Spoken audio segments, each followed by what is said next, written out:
冬天应该怎么给狗穿衣服？穿对了，狗保命；穿错了，狗得病。很多养狗的朋友到现在都搞不清楚，到底哪些狗狗需要穿衣服，哪些狗狗完全没有必要。今天我就把这件事给大家讲透。家里养狗的朋友可以点个小红心收藏起来，以免用的时候找不到了。首先来说，不用穿衣服的狗狗，双层毛的狗狗本身就相当于自带了一件羽绒服，像德牧、边牧、萨摩耶、阿拉斯加、金毛这类犬种都长着厚实的底层绒毛，保暖效果特别好。你要是强行给它们穿衣服，反而会影响毛囊健康，打乱身体的恒温调节能力，完全没有必要，多此一举。但单层毛的狗狗就不一样了，天冷出门的时候必须穿衣服，像泰迪、比熊、雪纳瑞、法斗这些品种不会随着季节更替换毛，御寒能力很差，冷风一吹就容易感冒发烧流鼻涕，到时候去宠物医院一趟，几百上千就花出去了。你家的狗狗是属于哪一种呢？可以在评论区分享出来。另外，橘子皮用到位，狗狗少受罪。100个养狗人，99个都不知道，家里吃剩的橘子皮在狗狗身上竟然有这么大的妙用。宠物店和宠物医院才不会主动告诉你，毕竟知道了，他们还怎么赚你的钱呢？我毕业后就一直从事宠物行业，天天和猫狗打交道。今天就给大家分享4个超实用的小妙招，学会了以后让你养狗既省心又省钱。第一个妙招，狗狗身上有了虱子跳蚤，你可千万别买那些所谓的特效杀虫剂，纯属交智商税，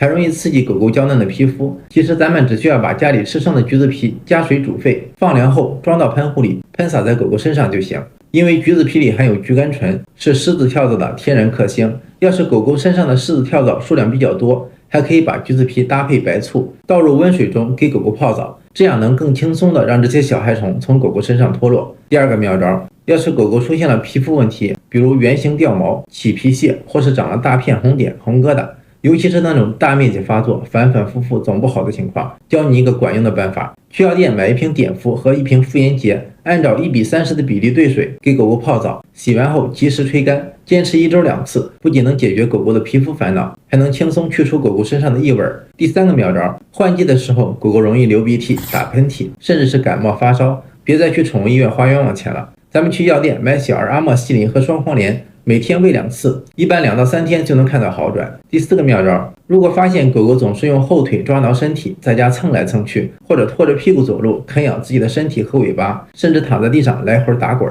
千万别觉得这是狗狗活泼可爱的表现，也别以为是身上脏了，这其实是狗狗身上长了寄生虫，被叮咬的浑身难受，尤其是体内的寄生虫还会导致狗狗消瘦、掉毛、呕吐、拉稀，严重影响狗狗的肠道健康。别再被宠物店的高价驱虫掏空钱包了。去药店买1瓶利无影就行，按照每10斤体重吃1片的剂量，连吃3到5天就能去除狗狗体内外20多种寄生虫，像体外的虱子、跳蚤、蜱虫、螨虫，体内的绦虫、线虫、钩虫、蛔虫等都能够清理得干干净净。而且它的成分都是中草提取的，温和不刺激，刚满月的幼猫幼犬还有怀孕的猫狗都能放心使用。这个利无影，如果你身边找不到同款，或者担心买不到正品，厂家链接我放在我的主页橱窗里了，有需要的家人点开我的头像进入橱窗就可以找到。为了毛孩子的健康，一定要及时给他们做好内外驱虫。如果您觉得这条视频对您有帮助，可以转发给你身边养狗的朋友，他们一定会感谢你的。